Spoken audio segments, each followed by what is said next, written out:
अस्सलाम वालेकुम। आज की इस वीडियो में हम एक ओपिनियन को कवर करेंगे जो कि पब्लिश हुआ है डॉन न्यूज़पेपर में सैटरडे को 15 अक्टूबर को।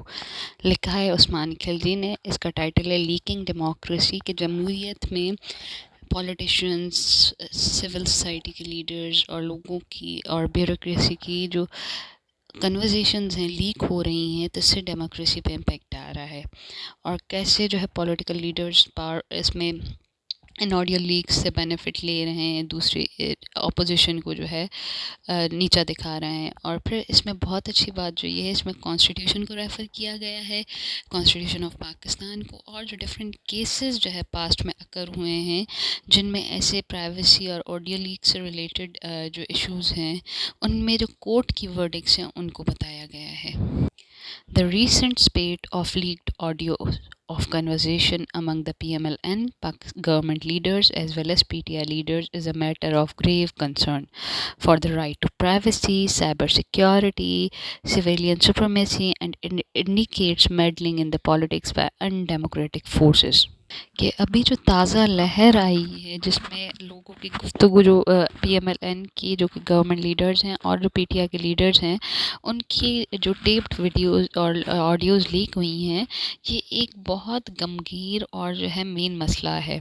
इस क्या मसले में डायमेंशन है, राइट टू प्राइवेसी कि किसी की प्राइवेसी में मुदाखलत करना, साइबर सिक्योरिटी कि कैसे एक बंदा दूसरे की ऑडियो कन्वर्सेशन को एक्सेस कर सकता है, एंड सिविलियन सुप्रीमेसी कि एक पर्सनल बंदा एक बंदे की लाइफ में, सिविलियन लाइफ में कैसे जो है दूसरा बंदा अपना मैटर या अपनी नोज पोक कर रहा है। It indicates meddling in the politics of undemocratic forces. Meddling means के टांग अड़ाना या एक्सेस किसी को अनऑथराइज एक्सेस। तो इससे पता चलता है कि अनडेमोक्रेटिक फोर्सेस मतलब गैर जमहूरी फोर्सेस जो हैं वो मुदाखलत कर रही हैं। Efforts seem to be on a manoeuvre Effort seems to be on to maneuver the political discourse with well thought out plan using private conversation between civilian politicians। कि ये जो efforts किए जा रहे हैं इसका मतलब एक्चुअल मकसद ये है कि पॉलिटिक्स के जो अभी डिस्कोर्स चल रहा है, मतलब जो पॉलिटिकल सिचुएशन चल रही है उसको डिसरप्ट करना है, उसको चेंज करना है, उसको साजिशी तरीके से चेंज करना है। और इसके लिए एक प्रॉपर स्ट्रेटजी या प्लान इस्तेमाल किया जा रहा है जिसमें बंदों की प्राइवेट कन्वर्सेशन को एक्सेस किया जा रहा है, जो कि सिविलियन पॉलिटिशियंस की प्राइवेट कन्वर्सेशन है उनको एक्सेस किया जा रहा है। वाइल सम वुड आर्ग्यू कुछ लोग ये एतराज़ करेंगे for the need for the greater transparency and accountability of elected leader as well as government official, it is important that such efforts be rooted in the due process of law, which is legal and constitutional, and we have none of those। कि कुछ लोग ये कहेंगे कि इसकी बिल्कुल ज़रूरत है, ऐसा होना चाहिए क्योंकि इससे ट्रांसपेरेंसी आएगी, मतलब हमें मामलात की ज़्यादा असलियत पता चलेगी। और जो इलेक्टेड लीडर्स हैं मतलब पॉलिटिशियंस जिनको हम इलेक्शन के थ्रू इलेक्ट करते हैं उनको उनकी अकाउंटेबिलिटी हो जाएगी, उनका एहतसाब हो जाएगा। तो इसलिए ये ज़रूरी है कि ऐसे एफ़र्ट्स जो हैं वो प्रॉपर कानूनी तरीके से हों, कानूनी और आइनी तरीके से हो। और हमारे पास ऐसा कोई कानूनी या आइनी तरीका है ही नहीं कि हम इनको अकाउंटेबल ठहरा सकें। The right to the privacy is enshrined in Article 14 of the Constitution। कि किसी की प्राइवेसी के जो राइट्स हैं वो हमारा मुल्क का आइन के आर्टिकल 14 में बताई गई। That concerns the inviolability of the dignity of a person and the privacy of whom।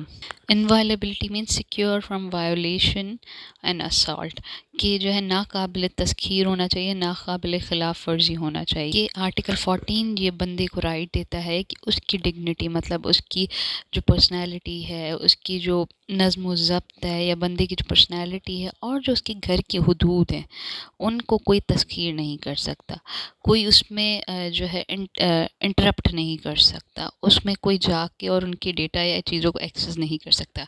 The Supreme court on several occasions, जो हमारी सुप्रीम कोर्ट है उनने बहुत सारे वाक़यात पे या बहुत सारे मौक़ों पे has outline the red line regarding the interception of private conversation through the tapping of phones and other form of surveillance.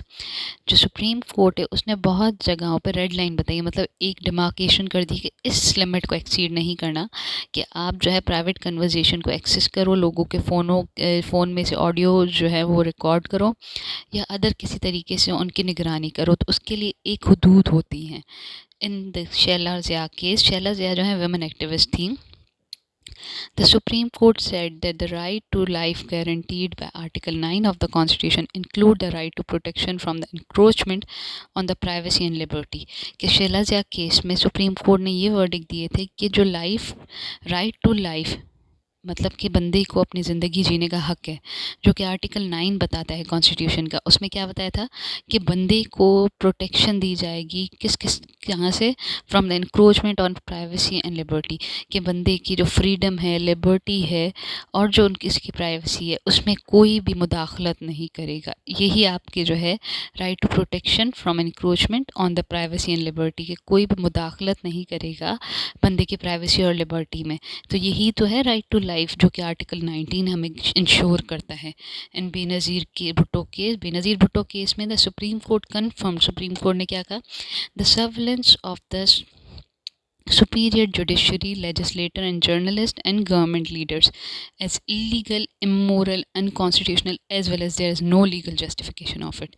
कि सुप्रीम कोर्ट केस में कोर्ट ने ये कहा था कि अगर कोई निगरानी कर रहा है किसी भी, मतलब किसी भी जुडिशरी के बंदे की, मतलब जजेस वगैरह की, लॉयर्स की, किसी लेजिस्लेटर की, मतलब जो कानून साजी करते हैं उनकी, किसी जर्नलिस्ट की या गवर्नमेंट के किसी लीडर की, ये ना गैर कानूनी है, इलीगल है और ये एथिक्स के अगेंस्ट है, इमोरल है और अनकॉन्स्टिट्यूशनल है. आइन इसकी इजाज़त नहीं देता, गैर कानूनी है और इसकी कोई लीगल जस्टिफिकेशन भी नहीं है. इसका मतलब आप किसी की भी निगरानी उसकी परमिशन के बगैर नहीं कर सकते, किसी की भी चीज़ों को इंटरप्रेट नहीं कर सकते, इंटरप्ट नहीं कर सकते. The court also stated the privacy of home in the constitution is not limited to physical house but also extend to the public space. कि प्राइवेसी ऑफ होम का मतलब सिर्फ ये नहीं है कि आप उसके घर की हदूद में मुदाखलत नहीं करेंगे, बल्कि पब्लिक स्पेस में भी, बाहर भी जो है आप उसकी बंदे की प्राइवेसी को इंटरप्ट और उसको डिस्ट्रॉय नहीं कर सकते. उसमें आप जो है जाके और उनमें उनकी निगरानी फजूल में नहीं कर सकते. इसका मतलब कि हुकूमत भी, आपको गवर्नमेंट भी की भी किसी बंदे की या गवर्नमेंट के ऑफिशल्स की, जर्नलिस्ट की, लेजिस्लेटर्स की, जुडिशरी की, किसी की भी लाइफ में without their consent and without their permission आप जो है उनकी कंसेंट के बगैर आप उनके मैटर्स में इंटरफेयर नहीं कर सकते. या बगैर बताए तो आप उनकी कोई भी ऑडियो हो या वीडियो हो तो आप लीक नहीं कर सकते, आप उनकी ले ही नहीं सकते. In the MD Tahir case, MD Tahir के केस में the Supreme Court affirmed, Supreme Court ने कहा that conversation over the phone are private and intimate, कि जो बंदे फ़ोन पे बात कर रहे होते हैं वो भी प्राइवेट कन्वर्जेशन होती है.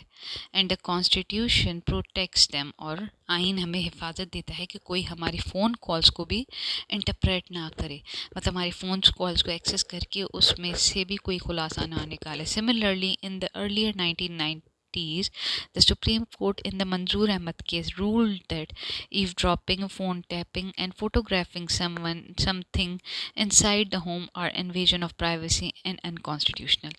कि मंजूर अहमद केस में हुकूमत ने, गवर्नमेंट ने, सुप्रीम कोर्ट ने क्या वर्डिक्ट दी थी कि ईव ड्रॉपिंग करना है. ईव ड्रॉपिंग क्या होती है कि secretly listening to the conversation, कि किसी की कन्वर्जेशन को सुनना बगैर इजाज़त के, राजदारी तरीके से दूसरों के फ़ोन को उठा लेना और उनको रिकॉर्ड कर लेना, या किसी की फ़ोटोग्राफी करना, उनके घर के अंदर किसी भी चीज़ों की फ़ोटोग्राफी करना, वो क्या है कि मुदाखलत है किसी की प्राइवेसी में और ये गैर कानूनी है. तो इन सारे केसेस में हमें एक चीज़ पता चल रही है कि किसी की फ़ोन कॉल्स को एक्सेस करना, किसी के पब्लिक या फिज़िकल स्पेस में को एक्सेस करना, या किसी की जो है राइट टू लाइफ गारंटी को जो है उसको ख़राब करना, ये सारी चीज़ें जो है वो अनकॉन्स्टिट्यूशनल हैं. Apart from the rich president said by the Supreme Court, the law to prohibit such surveillance of the government and opposition leader that are witnessing as such seemly normal today. कि इसके अलावा supreme Court ने इतनी सारी examples हमें दी हैं. Rich presidents means के पहले ऐसे बहुत सारे मौके हो गए जिस पे सुप्रीम कोर्ट की वर्डिक्स अवेलेबल हैं, जो कि उस्मान खिलजी ने मेंशन की हैं, पर कोर्ट प्रोहिबिट करती है, मना करती है इस किस्म की निगरानी गवर्नमेंट की और अपोजिशन के लीडर्स की, जो कि आजकल हम देख रहे हैं नॉर्मल सी बात बन गई है. The investigation for the fair trial act 2013 governs the interception and the electronic surveillance which is the only permissible when carried out against against a suspect involve in anti state और terrorist activity. कि fair trial act जो है वो किसी की निगरानी करना है, इलेक्ट्रॉनिक सर्वेलेंस करना है, किसी कन्वर्सेशन को इंटरसेप्ट करना। इंटरसेप्ट होता है कि आप इलेक्ट्रॉनिक ट्रांसमिशन को किसी अगले बंदे तक पहुंचने से पहले, जो उसका रेसिपेंट है उस तक पहुंचने से पहले ही उसको एक्सेस कर लो। सिर्फ ये उस केस में परमिसिबल अलाउड है इसको जब को वो बंदा आपको शक हो कि वो टेररिस्ट एक्टिविटीज़ में, मतलब कि दहशतगर्दी में या मुल्क के ख़िलाफ़ कोई गलत कदम उठा रहा है उसमें इन्वॉल्व हो, तब आप जो है फेयर ट्रायल एक्ट के अंडर जो है बंदे की इंटरसेप्शन कॉल्स को इंटरसेप्ट कर सकते हो और इलेक्ट्रॉनिक सर्वेलेंस कर सकते हो। तो ये एक एक्सेप्शन है।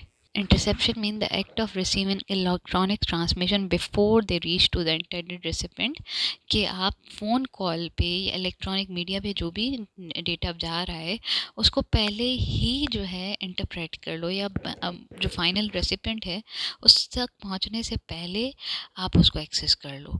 तो ये सिर्फ उसी केस में अलाउड है जब बंदा, जो आपको शक हो कि ये बंदा एंटी स्टेट एक्टिविटीज़ में इन्वॉल्व है या फिर टेररिस्ट एक्टिविटीज़ में इन्वॉल्व है, तो उस केस में फेयर ट्रायल एक्ट आपको अलाउ करता है कि आप जो हुकूमत है उसकी एक्टिविटीज़ को एक्सेस कर सकते हैं only upon the production of the warrant from the जज of the concern high court. पर उसमें भी कंडीशन है, उसमें भी कंडीशन ये है कि only upon the production of warrant from the जज of the concern high court and not allowed at the behest of the intelligence agencies.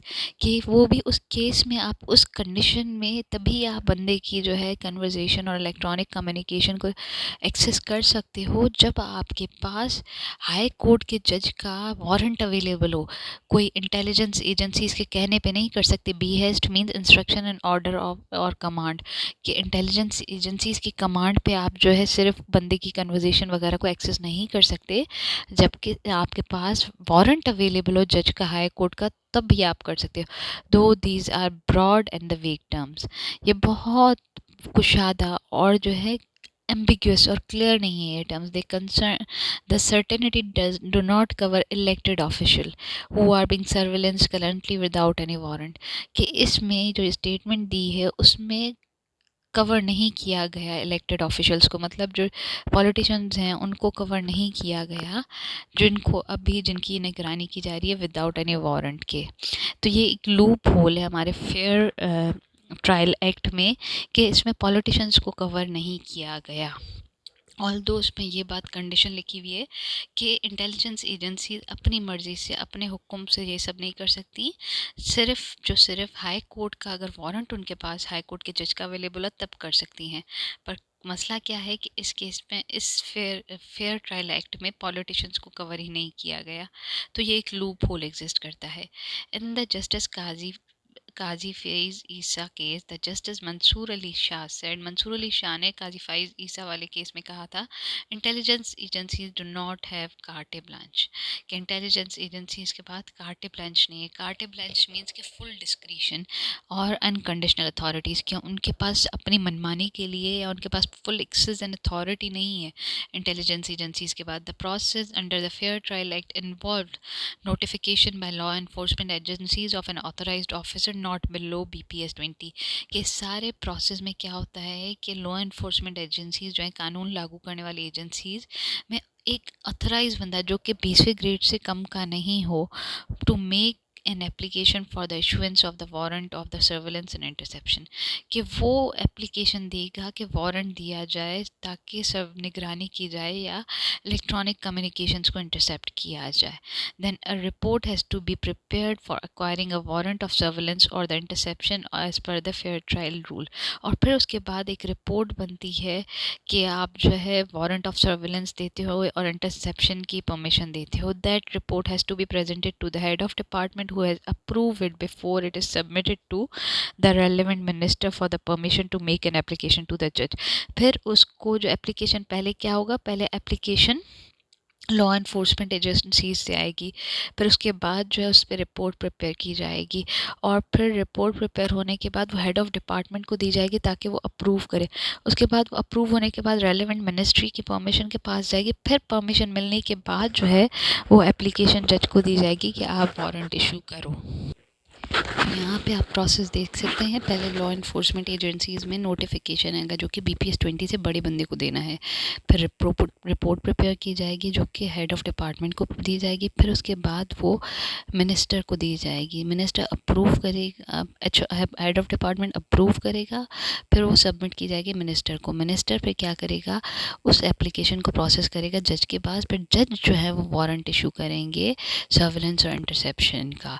तो ये पूरे प्रोसेस से हो के फिर जो है बंदे की कन्वर्सेशन को इंटरसेप्ट करने और सर्विलेंस करने की परमिशन दी जाती है अंडर फेयर ट्रायल एक्ट 2013। आगे इसमें बताया गया है, ये यहाँ पर पूरा प्रोसेस बताया गया। The report has to be presented to the interior minister who then examine the report and grant full and partial permission. फिर वो रिपोर्ट जो है जज के पास जाने के बाद वो रिपोर्ट जाती है इंटीरियर मिनिस्टर को, वो देखता है रिपोर्ट को, फिर जो है परमिशन देता है और decline the request with the written order and recommendation. और ज़रूरी नहीं है कि वो एक्सेप्ट करे, कभी कभी वो डिक्लाइन भी कर देगा, डिनाई कर देगा कि आपको एक्सेस नहीं दी जाती। The report has to be presented to the designated जज ऑफ द हाई कोर्ट। फिर वो रिपोर्ट जो है हाई कोर्ट के जज को दी जाती है। The warrant is if issued, अगर वारंट दे दिया जाता है, इशू कर दिया जाता है, is applicable up to 60 days, कि वो वारंट की परमिशन सिर्फ 60 डेज़ तक हो सकती है। एंड कैन बी री इशूड, और दोबारा उसे इशू करवाया जा सकता है इफ़ जज इज़ सेटिस्फाइड, अगर जज को लगता है कि हाँ भाई इस कंडीशन में इस चीज़ को दोबारा कंटिन्यू होना चाहिए। तो इसका मतलब मिनिस्टर के बाद इंटीरियर मिनिस्ट्री के पास जाता है, वो डिक्लाइन भी कर सकते हैं, एक्सेप्ट भी कर सकते हैं, और फिर उसके बाद हाई कोर्ट के जज जो हैं वो वारंट इशू करते हैं। Currently through even the ministers, judges and the government official who are not supposed to authorize the interception are caught by surprise when their private conversation are leaked। कि अब क्या मसला है, अभी तो क्या हो रहा है कि गवर्नमेंट के ऑफिशियल्स जो कि जिनको ऑथराइजेशन देनी है एक्चुअल में, वो ही उनको ही धचका लग जाता है जब पता चलता है कि उनकी प्राइवेट कन्वर्सेशन लीक हो चुकी है। It is shocking that interior minister Rana Sanaullah recently stated that someone from within the government offices leaked these video for the money। कि जब इंटीरियर मिनिस्टर जो राणा सनाउल्लाह है, उन्होंने कहा कि हुकूमत में ही कुछ लोग ऐसे हैं जिन्होंने ये वीडियोस ऑडियोज़ जो हैं पैसों की खातिर लीक की हैं। There need to be a much deeper investigation than casual statements, कि अब इस मसले में की इन्वेस्टिगेशन होनी चाहिए, सिर्फ स्टेटमेंट्स इसके बारे में नहीं देनी चाहिए। These audio leaks also put under the question the cyber security of the highest offices of the government in the country। अब इन ऑडियो लीक्स की वजह से क्या है कि साइबर सिक्योरिटी का कंसर्न हाईलाइट हो गया है कि गवर्नमेंट ऑफिसेज भी जो है साइबर सिक्योरिटी से सेफ नहीं है। The prime minister is the most powerful and sensitive post. Prime minister की पोस्ट सबसे जो है पावरफुल है और ये सबसे नाजुक, मतलब सबसे क्रूशियल पोजीशन है। And if his conversation are being surveilled and leak then it can be a major security threat as well as cast question over the cyber security arrangement. कि अगर प्राइम मिनिस्टर की गुफ्तगू leak हो चुकी सकती है तो इसका मतलब कि हमारे मुल्क की साइबर सिक्योरिटी थ्रेट्स एग्जिस्ट करते हैं, हमारी साइबर सिक्योरिटी अरेंजमेंट अच्छी नहीं है, presumably put in the place by the intelligence and law enforcement agencies and these agencies competence. और ये सवाल उठाते हैं इंटेलिजेंस एजेंसीज के और लॉ इन्फोर्समेंट एजेंसीज और उनकी काबिलियत पे। लास्ट ईयर, पिछले साल, the cabinet has approved an overarching national cyber security policy. कि पिछले साल जो है कैबिनेट ने अप्रूव की थी एक ओवर आर्चिंग मीन कॉम्प्रिहेंसिव, जिसमें सारी डायमेंशंस कवर की गई हों, और एक इम्पॉर्टेंट डॉक्यूमेंट जो कि नेशनल साइबर सिक्योरिटी पॉलिसी की है, जिसमें सारे डायमेंशंस कवर किए गए हैं, but it's effective implementation is still awaited. कि नेशनल साइबर सिक्योरिटी पॉलिसी की इम्प्लीमेंटेशन अभी कब हुई नहीं है। In the era of hacks and spices, कि इस ज़माने में जब हैकिंग कॉमन है और जो जासूसी कॉमन है, this is all the more critical. ये बहुत ही अजीम और गमगीन मसला है। More a draft data protection bill has been under discussion for over 2 year now and still has not been introduce in the parliament. कि डेटा प्रोटेक्शन बिल जो है, इसके अलावा डेटा प्रोटेक्शन बिल जो है उसकी पे भी डिस्कशन चल रही है और 2 सालों से वो पार्लियामेंट में अभी तक इंट्रोड्यूस ही नहीं हुआ, उस पर डिस्कशन नहीं हुई। The government transition should not have been affected the government transition should not have affected it since the IT minister the MQM Aminul Haq has retained his post in the cabinet.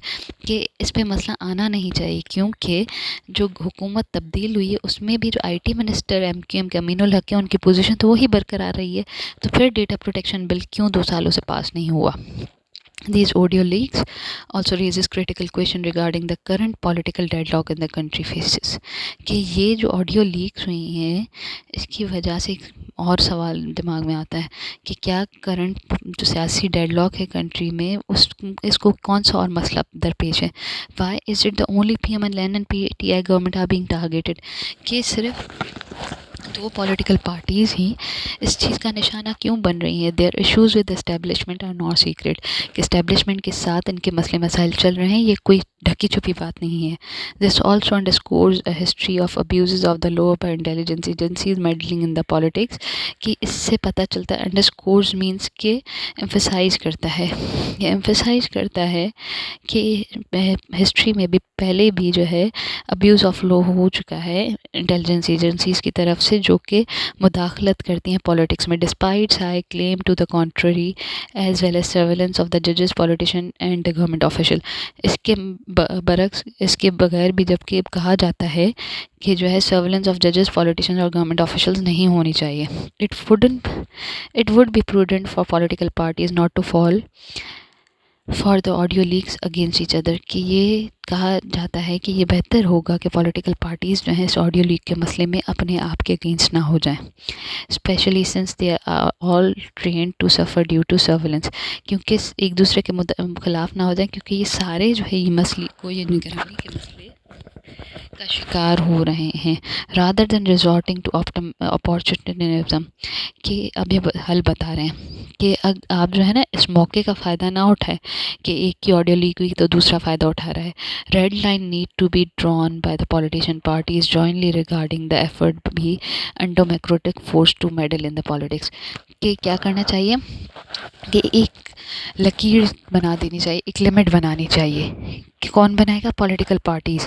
और वो क्या कहें कि अनडेमोक्रेटिक फोर्सेस, गैर जमहूरी forces को सियासी मसलों में मुदाखलत ना देने दें। They seems to be shocked each day as a video leak surface. हाँ, माना कि सियासी जमातें जो हैं उनको धचका लगता है जब कोई भी वीडियो लीक होती है उससे हर आए दिन। There also been a strategy by the political parties. एक स्ट्रेटजी होनी चाहिए पॉलिटिकल पार्टीज़ की तरफ से, स्पेशली द PTI की तरफ से, to demonstrate that audio leaks are fake. कि एक PTI की तरफ से एक स्ट्रेटजी बनाई गई है पॉलिटिकल पार्टी जो PTI है उसकी तरफ से। वो क्या कहते हैं? वो कहते हैं कि ये जो ऑडियो लीक हुई है ये नकली हैं, फेक हैं। In an era where technology can be easily use to manipulate audio, videos and photographs. उस ज़माने में जिसमें टेक्नोलॉजी को इस्तेमाल किया जा रहा है ऑडियोज़ को, वीडियोज़ को और फोटोग्राफ्स को लीक करने के लिए, including deep fake. This is an effective strategy. Deep fake एक नई टेक्नोलॉजी है जिसके थ्रू आप तस्वीरों को, ऑडियोज़ और वीडियोज़ को फॉर्ज कर सकते हो, उनको नकली बना सकते हो। This can be delegitimize such attempts. और तो ये जो है इन जो तरीक़ों को, एक दूसरे की ऑडियोज़ लीक करने को, जो अगर आप रेड लाइन बना दोगे, एक हद मुकर्रर कर दोगे, तो ये जो कॉन्स्पिरेसीज़ की जाएंगी ना उनको गैरकानूनी करार दे सकता है। However, it is important, ये ज़रूरी है, for there to be technological capability on the part of civilian enforcement agencies to determine the authenticity of such evidence if collected legally and admitted in the court of law। कि ये ज़रूरी है कि कोई technological capability होनी चाहिए civilian enforcement agencies के बाद कि ये ऑथेंटिसिटी, कि ये सही वीडियो है, सही एविडेंस है या नहीं है, और क्या ये लीगली कलेक्ट हुआ है या नहीं हुआ, और फिर उसको कोर्ट में पेश करे। इसके लिए एक ऐसी टेक्नोलॉजी होनी चाहिए कि ये चीज़ को शो करे कि आइदर ये करेक्ट है या इनकरेक्ट है, along with accountability of those who carry out the illegal. और फिर उन लोगों को भी कोर्ट में प्रेजेंट किया जाए, उनकी अकाउंटेबिलिटी हो जाए, उनका एहतसाब किया जाए कि अगर वो लीगल गैर कानूनी तरीका इस्तेमाल करते हैं या डीप फेक का सहारा लेते हुए मैनिपुलेटिव वीडियोस, ऑडियोज़ और फोटोग्राफ्स बनाते हैं एंड अनकॉन्स्टिट्यूशनल सर्वेलेंस करते हैं लोगों की और पीपल रिप्रेजेंटेटिव की, मतलब इलेक्टेड पॉलिटिशियंस की। तो यहाँ पे इसमें लीकिंग डेमोक्रेसी में उस्मान खिलजी ने पहले क्या किया है, पहले बताया है कि ये ऑडियो लीक्स जो हो रही हैं उसकी वजह से प्राइवेसी, साइबर सिक्योरिटी और सिविलियन सुप्रीमेसी पे इम्पैक्ट आ रहा है। फिर उन्होंने आर्टिकल्स और पिछली जो सुप्रीम कोर्ट की वर्डिक्स है उनके तहत जस्टिफाई किया है इस बात को कि ये बंदे की प्राइवेसी में इंटरप्ट नहीं कर सकते, उसमें मुदाखलत नहीं कर सकते। पर एक एक्सेप्शन है, फेयर ट्रायल एक्ट 2013 के मातहत किसी भी बंदे की टॉक कन्वर्जेशंस को, इलेक्ट्रॉनिक कन्वर्जेशंस को इंटरसेप्ट किया जाता है और उसकी सब निगरानी की जा सकती है सिर्फ उस केस में जब वो एंटी स्टेट और टेररिज्म एक्टिविटीज़ में इन्वॉल्व हो। पर ये भी इसके खिलाफ भी बात है कि वो सिर्फ उस केस में होगा जब आपके पास कोर्ट का वारंट अवेलेबल हो, हाई कोर्ट का।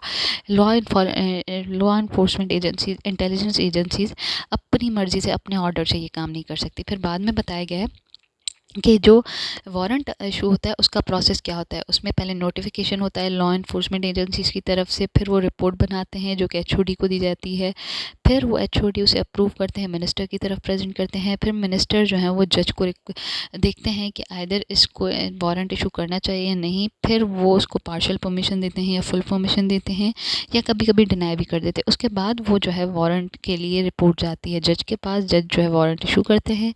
वो वारंट की एप्लीकेबिलिटी भी सिर्फ 60 दिन तक होती है, अगर फिर री इशू करवाना हो तो जज कंडीशन को देखते हुए री इशू भी कर देते हैं। पर राणा सनाउल्लाह ने कहा कि ये जो ऑडियो लीक हो रही है, राणा सनाउल्लाह इंटीरियर मिनिस्टर हैं, उन्होंने कहा ये जो ऑडियो लीक हो रही है ना, इसमें गवर्नमेंट का ही कोई बंदा है, जो ऑफिसर्स मुलविस है, किसी पैसों की खातिर ये काम कर रहे हैं। पर अब सवाल आ जाता है कि प्राइम मिनिस्टर के ऑफिस तो सबसे सिक्योर और नाजुक सिचुएशन होती है, तो जब उनकी ऑडियो लीक हो चुकी हैं तो मुल्क की साइबर सिक्योरिटी और अरेंजमेंट पे सवाल आ जाता है। पिछले साल नेशनल साइबर सिक्योरिटी पॉलिसी इस मुल्क की पब्लिश हुई थी पर इम्प्लीमेंट नहीं हुई, और डेटा प्रोटेक्शन बिल भी 2 सालों से जो है वो डिस्कस नहीं हुआ।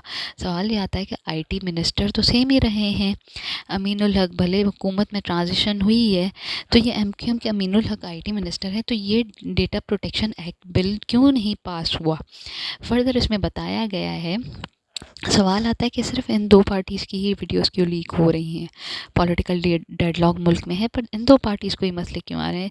हाँ, माना कि इनकी इस्टेब्लिशमेंट के साथ नहीं बनती, पर सवाल आता है कि ये पार्टीज़ जो हैं एक दूसरे से लड़ने झगड़ने की जगह इनको एक पॉलिसी बना लेनी चाहिए कि एक हदूद जो है ड्रॉ करने के, पॉलिटिशियल पार्टीज़ जो हैं वो कलेक्टिव एफर्ट्स करेंगे कि गैर जमहूरी फोर्सेस हमारे मसलों में मुदाखलत ना करें।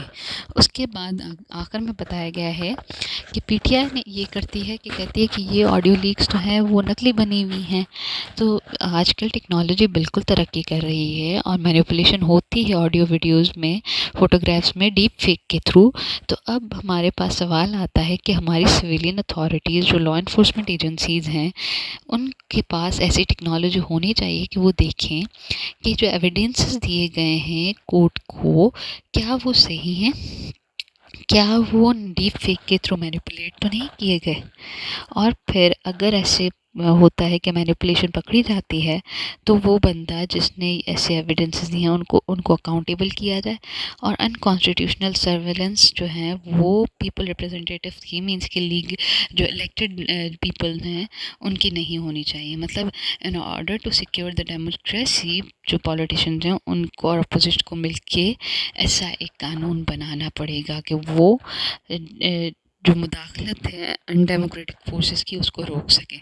So hope you like this opinion. Usman Khilji ने इसको बहुत बेहतरीन तरीके से बताया है कि कैसे हमारी जमहूरियत जो है वो इम्पैक्ट हो रही है। Hope you like this video. अगर आप चाहते हैं कि मैं इसी तरीके से आपके लिए ओपिनियंस की ट्रांसलेशन करती रहूँ, उनके इंटरप्रिटेशन करती रहूँ, उन पर क्रिटिकल एनालिसिस करती रहूँ, तो kindly subscribe to my channel and recommend it to your friends. Thank you.